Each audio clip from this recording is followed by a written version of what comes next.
Hey everybody, this is Ebony and welcome back to Ebbie Reviews.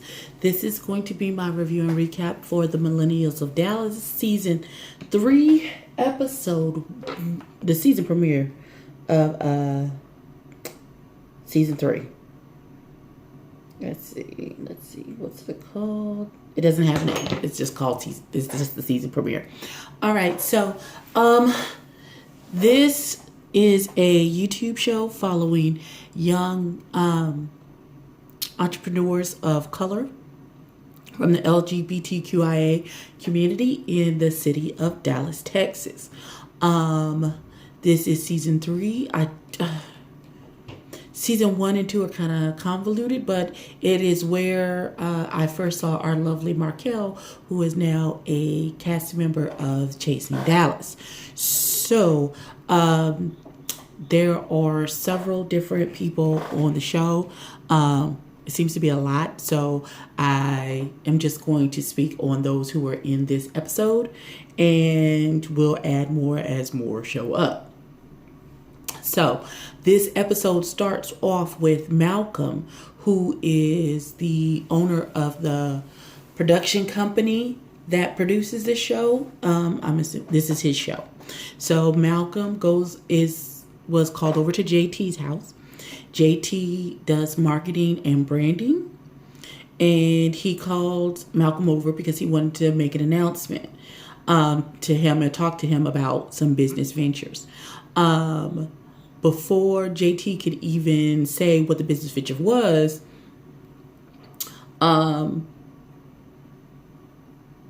Malcolm seemed weary and already to poo-poo whatever it is that JT had to say. So JT says that he wants to start a new business venture and start selling. He has a brand of fitted caps, baseball hats. They are Loyalty. That is the name of the brand, I believe.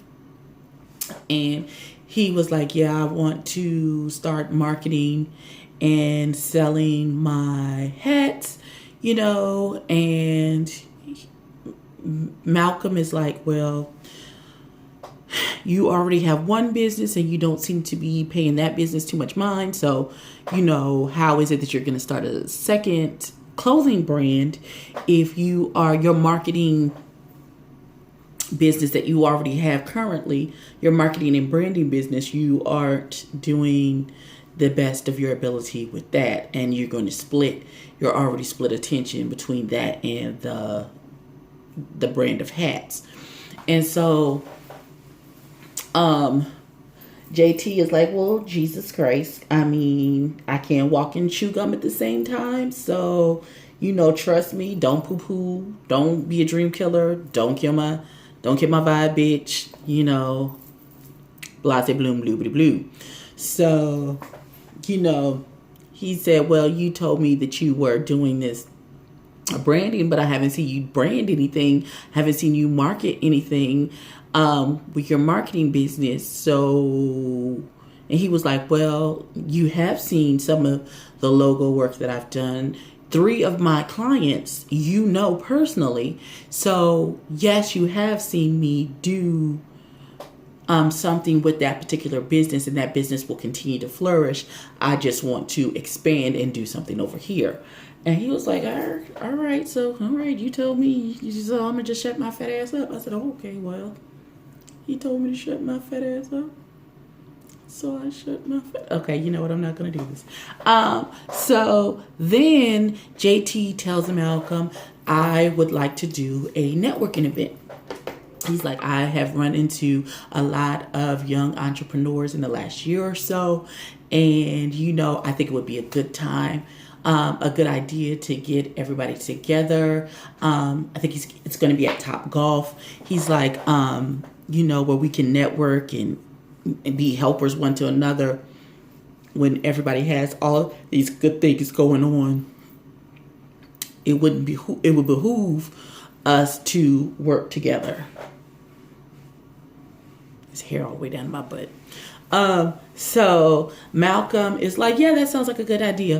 Who's going to be there? Because I don't.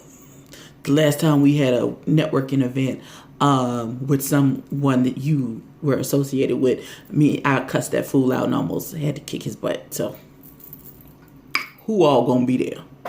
So JT gives a rundown. Cortez, Risha the barber, Jason somebody, I can't remember the baby's last name, but he is the owner of Stripped, which is a underwear company.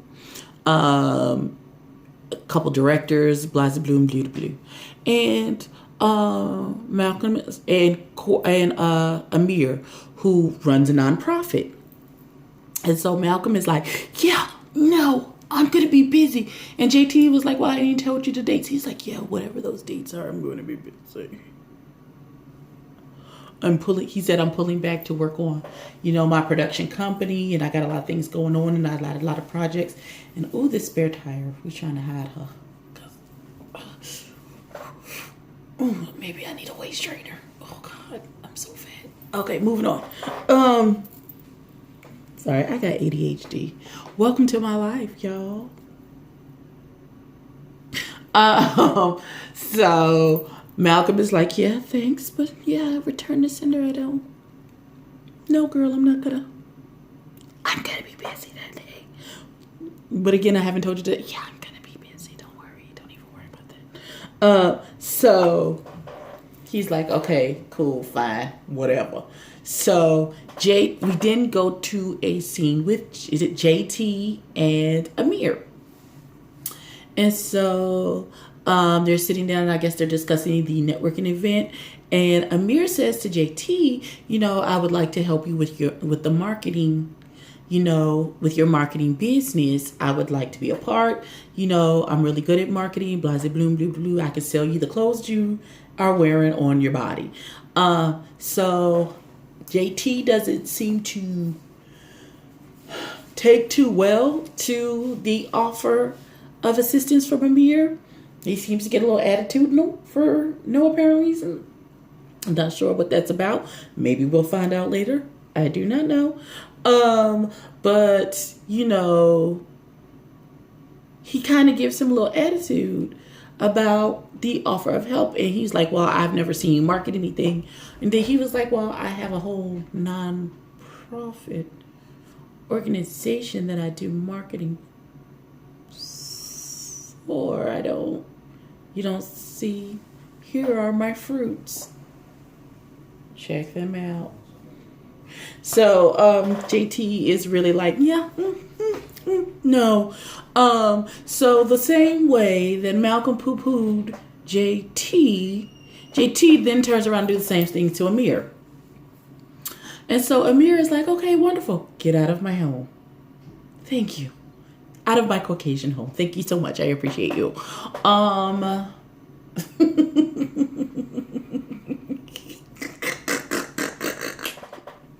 And so JT leaves. And so that is the end of that scene. And then we go to the event, the networking event, and it's held at Topgolf.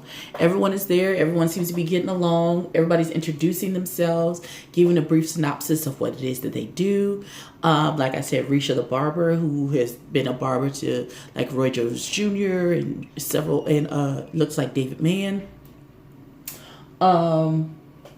And there are a couple directors there, stylists, all kinds of people. He's like, well, they do this icebreaker where everybody introduces themselves and what they do. And then they are going to exchange cards. And Amir is doing a lot of talking during this time, I guess, when he wasn't supposed to, because it's not his event and he's not running things. But it seems if y'all are having a networking event and you're just having a conversation and exchange it, then that would seem okay, but apparently it's not. And we seem to have a confrontation that seems to be getting ready to brew, and that is when the episode cuts off. The episode was only 19 minutes, but then we get scenes where there seems to be a lot of dramatizations and arguments and people throwing blows, and we'll see what happens. But yeah, it looks pretty promising for now. The episode aired over a week ago. A new episode hasn't dropped yet, so I'm waiting for episode 2. I thought episode 2 was going to drop today so I could do 1 and 2 together, but clearly not so much. So Whenever episode 2 comes out, I will drop a review for it. And that is all I have for you guys. Did I say this is a YouTube web series? Yes, Millennials of Dallas.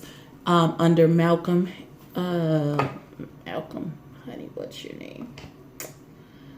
It's on the Malcolm Extra HD Productions page. So look that up. Just look up Millennials of Dallas and it'll pop right up.